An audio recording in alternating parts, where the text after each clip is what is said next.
It's nearly 5,000 miles from Honolulu to Washington. As President Obama cut short his Hawaiian holiday, it seemed the distance between America's political parties was just as wide.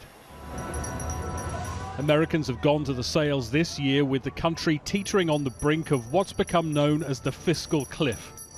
Unless a deal's done, almost all of them will see their taxes rise as the new year rolls around.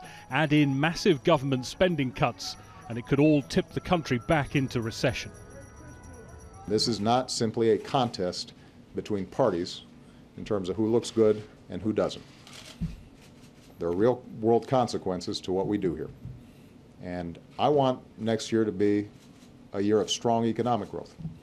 I want next year to be a year in which more jobs are created and more businesses are started.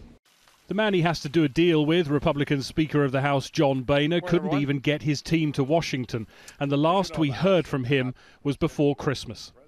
Come the first of this year, Americans will have less income than they have today.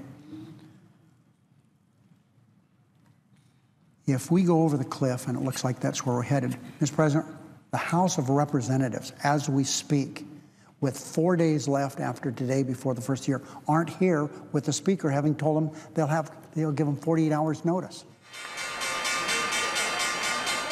The uncertainty is making the markets nervous, and consumer confidence has fallen to a 4-month low, even as unemployment news continues to improve.